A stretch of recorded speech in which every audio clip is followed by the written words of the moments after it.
wabarakatuh. Perkenalkan, saya Nilda M dari kelas Manajemen A 2023. Dan perkenalkan narasumber kita pada hari ini Bapak Ardi selaku Kepala SPPG di SPPG Tamberono Senggana, Kabupaten Majene, Sulawesi Barat. Terima kasih Bapak telah bersedia untuk melaksanakan wawancara pada hari ini. Nah, seperti yang kita ketahui bahwa program ini sangat penting dalam upaya pemerintah untuk meningkatkan kualitas gizi dan kesehatan anak-anak siswa di Indonesia.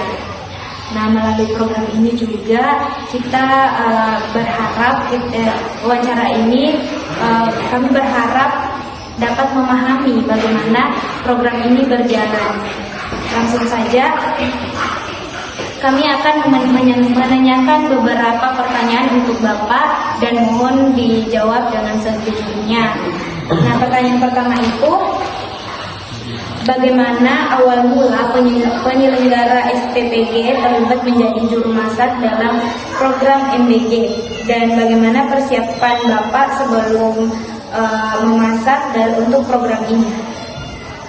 Oke, assalamualaikum warahmatullahi wabarakatuh. Terima kasih deh. Jadi tentunya kami bisa masuk di dalam program MBG ini tentu itu mempunyai ada beberapa tahap dan proses. Jadi proses yang kami jalani itu kurang lebih 3 bulan. Kami melakukan sebuah pendidikan di militer, terus mulai dari di 1 bulan itu kami belajar tentang manajerial, belajar tentang bagaimana tentang penyajian makanan, bagaimana proses SOP dalam melakukan sebuah masak, dan juga belajar tentang bagaimana standar dan juga cara dalam mengolah program MBG ini. Jadi di sini kami sudah dilatih untuk bagaimana bisa menjalankan MBG ini dengan baik. Jadi proses MBG ini sudah disiapkan dengan matang-matang ya. Betul. Nah, pertanyaan kedua itu, apa saja standar gizi yang harus dipenuhi dalam menyajikan menu MBG, dan bagaimana memastikan bahwa standar tersebut terlaksana di dapur? Nah, persoalan gizi itu di setiap dapur MBG itu merekrut ahli gizi. Nah, ahli gizi yang kita rekrut itu adalah ahli gizi yang memang pertama bersertifikat, terus yang kedua standarnya itu sarjana, dan juga sebelum turun langsung untuk menjadi bagian dari MBG itu kita berikan waktu dulu untuk magang. Jadi kita suruh dulu magang di dapur-dapur yang sudah running, sudah jalan. Nah, supaya dia tahu bagaimana cara menyusun menu, bagaimana proses pelebarannya, karena yang tahu itu persoalan bahan makanan dan juga proses masak itu adalah ahli gizi yang tahu. Ya. Oke, selanjutnya dari sisi waktu dan tenaga, apakah mengalami kendala dalam menyiapkan menu makanan bergizi setiap hari, dan bagaimana strategi dalam mengelola hal itu?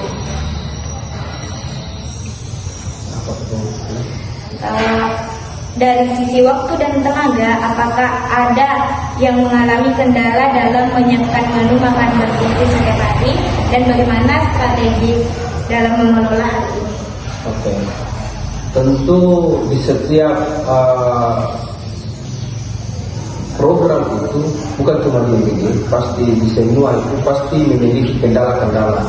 Apalagi kendala yang pertama itu, ini kan kita baru running, itu yang biasa terjadi kendala pada saat kita baru running, baru berjalan. Karena yang pertama karyawan juga masih proses menyesuaikan menyesuaikan dalam artian ini kita akan menyiapkan makanan sebanyak 3.000 dalam satu dapur, 3.000 sampai 3.500.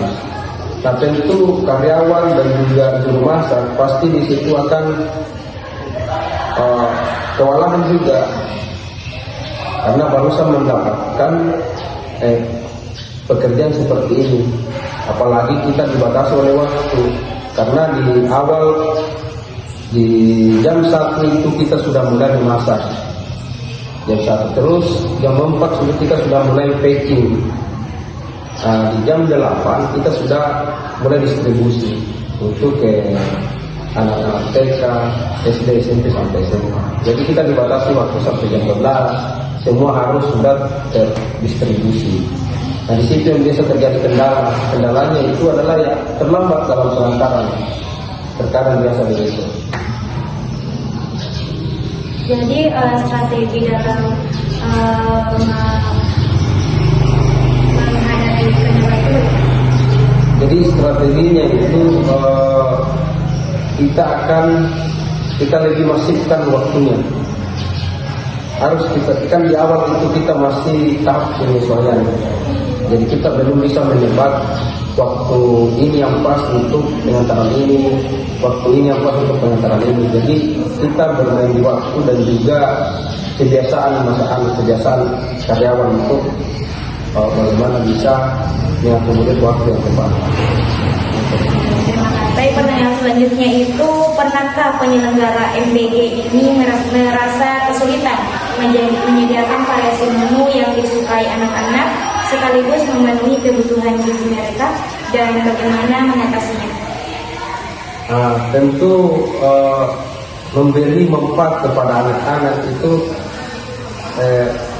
agak rumit dibandingkan dengan orang dewasa, karena anak-anak itu banyak sekali meminum di makanan, terutama sayuran.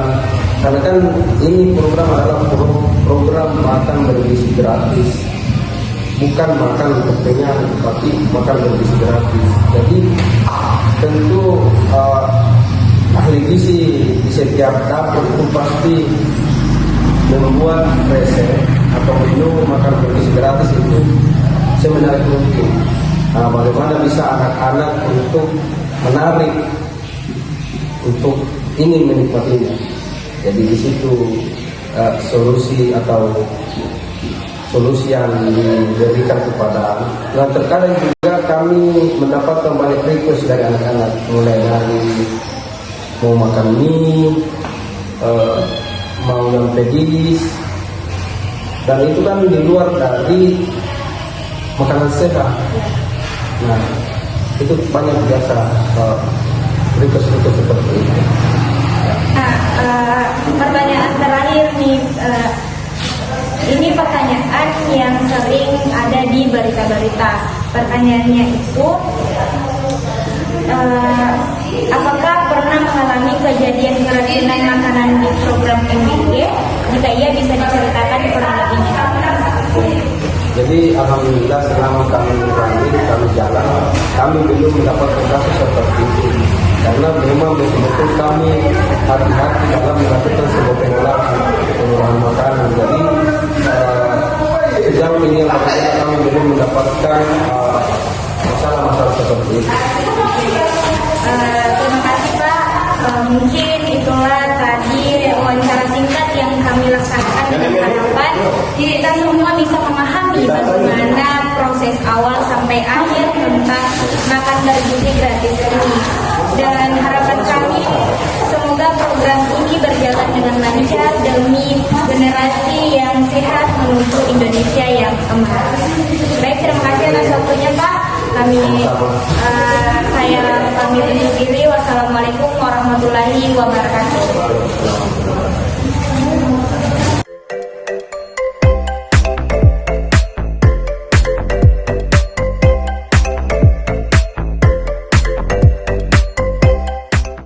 Assalamualaikum warahmatullahi wabarakatuh. Perkenalkan, saya Nisa M dari kelas manajemen A 2023, dan narasumber kedua kita Bapak Kepala Desa Tamerodo Sendana, Bapak Sofian. Terima kasih Pak atas kesediaannya untuk wawancara pada hari ini. Nah, seperti yang kita pahami bahwa MBG ini program dan upaya pemerintah untuk meningkatkan kualitas dan kesehatan anak-anak siswa Indonesia. Nah, di sini kita ingin mendapatkan pemahaman dan pandangan dari masyarakat sekitar mengenai MBG ini. Nah, apa sih masukan Bapak masukan serta harapan Bapak tentang MBG di Desa Tamerodo Sendana ini? Pertanyaan pertama itu ada bagaimana pendapat Bapak tentang keberadaan program makan bergizi gratis di lingkungan sekolah anak-anak? Karena ini belum berjalan di sekolah di kota kami, setelah saya melihat media sosial dan rencana pemerintah bahwa akan ada begitu, itu pemikiran kami selaku masyarakat. Alhamdulillah, itu wacana yang lebih bagus dan positif. Jadi itu tadi harapan Bapak untuk MBG yang akan terlaksana di desa ini. Nah, pertanyaan kedua itu, apakah Bapak melihat adanya perubahan positif pada kesehatan anak-anak sejak program MBG dijalankan? Iya, memang setelah jalan ini program MBG di Kecamatan Tamerodo, saya pikir ada nilai positifnya. Karena masih banyak anak-anak yang belum mampu makan yang disajikan di rumahnya seperti yang disajikan mungkin di program makan bergizi gratis tidak pernah. Oke, pertanyaan selanjutnya, bagaimana tanggapan masyarakat terkait kualitas dan variasi makanan yang disajikan dalam program ini?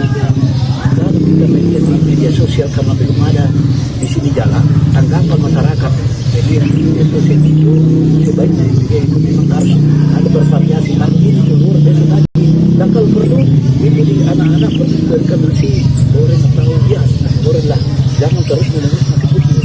Iya, kalau saya dengar di masyarakat, di anak-anak, karena ya seperti yang kita ketahui bahwa anak-anak itu suka yang menarik, yang tampilannya juga menarik. Nah, pertanyaan selanjutnya itu, apakah ada masalah yang pernah muncul seperti makanan tidak segar atau tidak sesuai dengan kebutuhan gizi anak-anak? Memang biasanya kita lihat di media sosial, selalu saya katakan di media sosial karena belum ada di sini, belum kita bisa memberikan jawaban-jawaban yang real sebenarnya. Kalau di Kecamatan Tamerodo, kalau kita melihat di televisi banyak isu-isu bahwa ini basi atau apa, tapi basinya atau apa ada lalat atau apa, bisa saja kecemburuan sosial di situ, bisa ada lalat singgah di situ, nah posting lagi padahal lalat itu baru ada di situ singgah. Namanya makanan, mungkin begitu. Pertanyaan selanjutnya itu, apa pendapat Bapak mengenai kejadian keracunan yang terjadi pada beberapa anak setelah mengonsumsi makanan dari program MBG? Apakah kejadian keracunan ini memengaruhi kepercayaan masyarakat terhadap program MBG? Begini, kalau kepercayaan kepercayaan di masyarakat tentang MBG, saya pikir saya bilang tadi itu ada kecemburuan sosial. Kecemburuan sosial banyak faktor, ada di sekolah, ada di apa, supaya dia juga mengelola dapurnya di sana, sehingga banyak masukan-masukan bahwa MBG ini tidak bagus. Padahal intinya bagi saya MBG itu tetap ada positifnya supaya anak-anak Indonesia menjadi Indonesia emas di tahun 2030 nanti.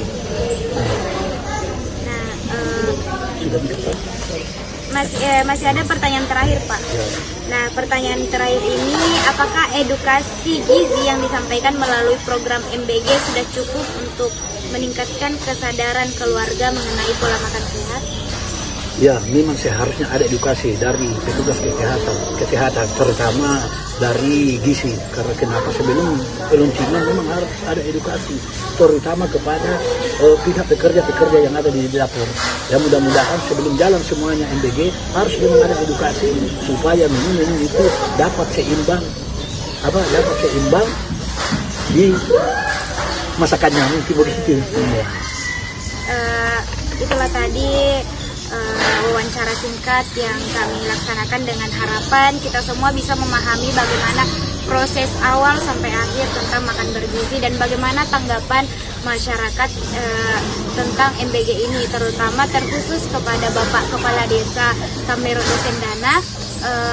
Itulah harapan yang Bapak inginkan, yang Bapak harapkan di program MBG ini demi lancarnya MBG ini untuk menuju generasi yang sehat Indonesia emas. Terima kasih Bapak atas waktunya. Saya pamit undur diri. Wassalamualaikum warahmatullahi wabarakatuh. Waalaikumsalam warahmatullahi